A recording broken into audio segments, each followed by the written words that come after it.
I'll read Is it parts addressed of to it. you? Okay. It has my name on it. Please comment. That was always making me nervous. This is a speech that I'm supposed to read and put a question mark in it. Palestine and Palestinians stopped existing on 14/5/1948 when Palestine changed its name to Israel. Then there's a section there about 135 AD, and the Romans changed the name of Judea to Palestine, etc., which is important history to know. And then it says after that, Arabs, I can't read it this all, what is that word there? Something only became something Palestinians in 1964. I'll read it. I used to be a teacher. I can read anything. You might be a pharmacist with us. I'm not going to answer the question, maybe somebody else will, because it's a question about history. We've already agreed that 99% of the people who attack us do not know the history or have adopted a false history. That's part of the war. And the question is, how do you turn that around? And you have to pick your points carefully. Jimmy Carter wrote that he got very upset when Menachem Begin would sit in the White House for 45 minutes lecturing to him about Jewish history. It didn't change Jimmy Carter's mind at all. So what you have to do is try to find those things which are going to get the audience, the person you're trying to address, to pay attention to the fact that what they're doing is repeating the myths, repeating the political propaganda. I think that if you can summarize all of that into saying the Jews have considered this our home, I find very useful to say. It's not just I find it useful, I do it every day. My family has been praying for rain in Israel for 2,000 years. And we finally got it today, right? And if that isn't a concept of a homeland, then I don't know what is. Make it simple, make it short, make the other person, the other side, think for a minute, and you've scored some points. Okay, I think I know where this question was going. And I'm probably going to upset someone here. Because, yes, history is very important.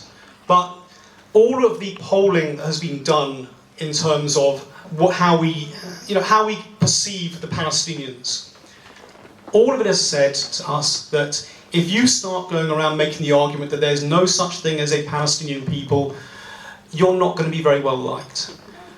Now, there may very well not have been a Palestinian people or a Palestinian national identity up until very, very recently, historically. But, you know what? I think we have to realise that they are there. As far as they are concerned, they have an identity. We have an identity as well. But we have to recognise that telling other people that they have no right to be Palestinians is not going to work. The same way that we would be offended if someone told us we had no right to be Jews. It doesn't work in a PR sense. And quite frankly, you're not going to be able to get the opportunity to spout thousands and thousands of years of history and make lots and lots of explanations as to where a particular Palestinian family may have come from 100 years ago or before. It just simply doesn't work. And I would urge everyone here, don't go down that sort of that negative trashing. I'd much rather that instead of telling people that there are no such thing as a Palestinian people, tell them there is such a thing as a Jewish people. Yeah. That we are a nation and we have a state and we have been here for thousands of years and we have a birthright here as well. And that doesn't necessarily negate the fact that the Palestinians can also have a state of their own. Of course, as long as it doesn't mean destroying ours.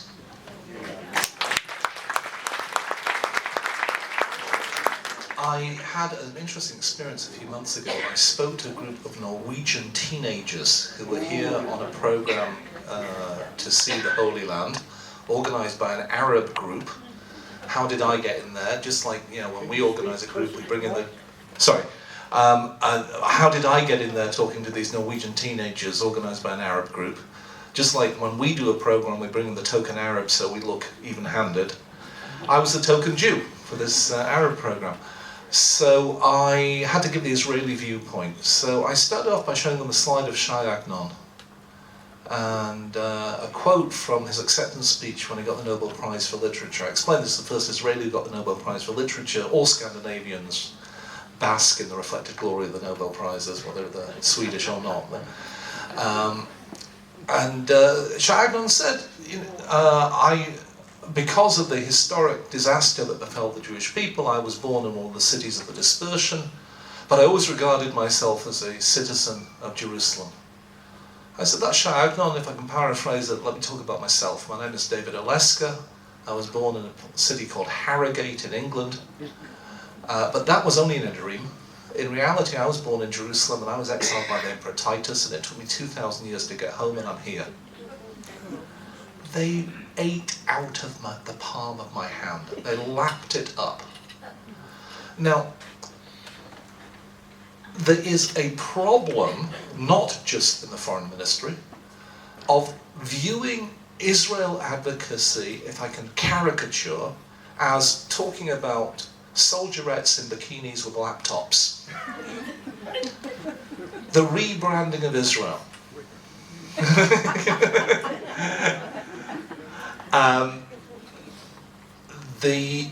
Great, we have high tech and gay rights, and I'm not suggesting we shouldn't talk about that. There are important things to talk about, but unless you have that core issue, the core story, and I want to emphasize that word story, then you're nowhere. Gerald's right, you can't tell 3,000 years of history, but you can tell a brief story. Every one of us has a story to tell. One of the major functions, you'll see, the major aspects of successful anti-Israel advocacy is the telling of stories. I personally was killed 3 times by the Israelis. Don't laugh, once it was very brutally. I am barely exaggerating. And yet there is almost no lie that is not believable if it's put in terms of being a personal story, and the same is true of the truth. Jews are in love with information and data and statistics, and they've got really, really excited. They have a PowerPoint presentation. Tell stories. Tell your story, tell the story of the Jewish people, and add on to that, tell it in a concise way, in an emotionally engaging way, and then that's your intro to bring in the other stuff. Okay, great. One last question. I'm not sure that I understand it, but we're going to try. And the question is, to what extent does demography influence Israel's responses? Is that what the demographics of the of Israelis versus Palestinians? Is that what you mean? Sorry, whose question is it? Anybody have a quick word to say about demographics? Don't look at me then. I take the easy ones, not the hard Okay, ones. I'll start by saying something about demographics. I was at the University of Manchester a couple of years ago. The night after a very, very well-planned campaign by the night after a very well-planned, thank you very much, the night after a very well-planned campaign by the Jewish students failed. The University of Manchester was twinned with Birzeit University. It led to all kinds of very, very nasty stuff, regular and routine condemnation of Israel. The Jewish students on campus put together a very well-organized campaign, bringing in the neutral student leaders onto their side, schlepping their friends in from class. The whole thing was going to be debated at an open meeting for all the students. Suddenly, twice the number of people who were in the room turned up. They were all Muslim students. They exceeded the file limit on the room. They demanded the right to attend the meeting. So the student union opened up another room for them. They were in a different room, not even where the speeches were being given, and their votes were counted. And they overturned. They stopped this attempt to overturn the twinning. Now, I was there the next night. I was talking to the Jewish student leaders. They said, "What do? We did everything right." They did everything right. I couldn't have trained them to do a better campaign than the one that they did. And one of them said something that was chilling to me. He said, "It's not about democracy, it's about demography." You've got a situation in Europe today where the thing that frightens me isn't terrorism like the kind of thing that we saw at the Boston Marathon. What frightens me is the idea of a Muslim APAC that European politicians know they have to kowtow to before they can be elected or before they can get funding for their campaigns. Now, there are just not enough Jews out there to outweigh that kind of demographic, and that means we have to make alliances. In Britain, if you add up the total number of Jews, Sikhs and Hindus, it just happens to equal the number of Muslims. Now, there are a lot of issues that divide us, a lot of issues that potentially can unite us. If we don't make alliances, then we are not going to win this, because the demographics in Europe are against us. The United States is sui generis. The United States is different and always is, no matter what. And one of the things that we have going for us in the United States is the majority of supporters of Israel are not Jewish. The overwhelming majority of supporters of Israel in the United States, the people who vote, the number one issue when they're in decision about who they're going to vote for is Israel. The overwhelming majority of them are not Jewish. I don't know if we can achieve that in the UK. I don't know if we can achieve it in France or Belgium or Sweden. But unless we start making alliances, we've written ourselves out of the game. So I think in terms of demographics, that's what I want to talk about. Interesting. A couple of quick points on that. Okay, well, all right, then I think we'll end with that. I'll do it very quickly. Alliances are key. The story of Hanukkah is we were always the minority against the majority. You have to be smarter, more intelligent. You have to use the tools that you have. I talked about using intelligence, and that's the force multiplier. That's also true in 1948 or any other war you take. This is exactly true for this political war. We lost the war in Durban before we went in 2001. There was no NGO forum in 2000 in Durban, what was called Durban 2 and Durban 3. And the reason is because we forged alliances, because minorities like Dalits in India and Roma in Europe and other places around the world, and even some South African groups who were not part of the ANC and the majority ruling culture there, said our complaints were crowded out because the Palestinians took over Durban 1. So you build the alliances with the people who have in the groups that have similar complaints, similar aspirations, and are crowded out by that. Takes a very different approach, and it's something else that we've not been good at. Absolutely, I agree. Yeah. And the Jewish paranoia, I guess. Everybody hates us, and we're doomed. That has to change, and we have to start looking outward. We're still Jewish. So do we have time for a couple more questions? No? Okay. This is the Jonathan Pollard question, but it's not relevant to this discussion. Okay, that's it. Thank you very much to everybody, to the audience for coming here this evening and for making this such a special evening.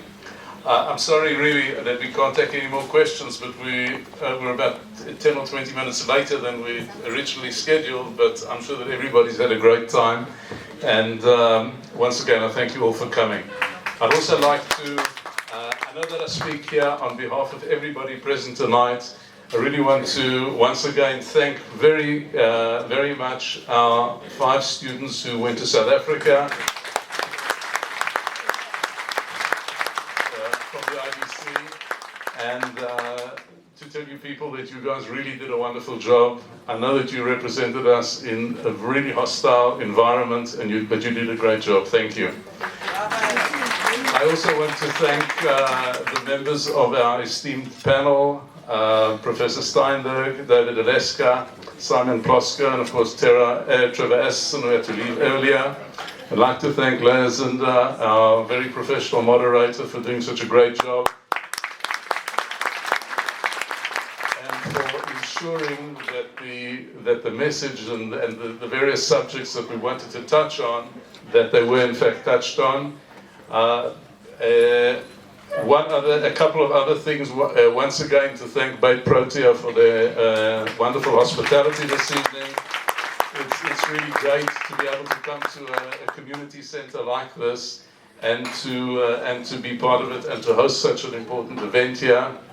I want to thank very much Telfed for helping us disseminate the information about this wonderful evening, and particularly to Dave for doing all this wonderful work this evening in filming the whole affair.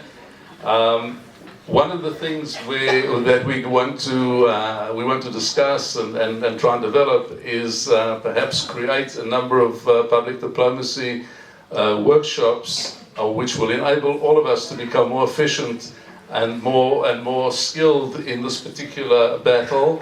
And this is one of the things that we actually want to do through the kind offices of Telfed. We have placed on all the seats this evening a list of questionnaires on each seat. I'd like all of those people who are interested to make sure that you fill in those forms and leave them either with Dave Kaplan or myself, or just put them here on the table. We'll collect them afterwards, and we will ensure that there will be follow-up, and we will find a practical way in which to take all this positive energy forward. Before we break for the coffee and cake and all the other wonderful things outside, I'd like to ask all of you please to be upstanding for the singing of Hatikva.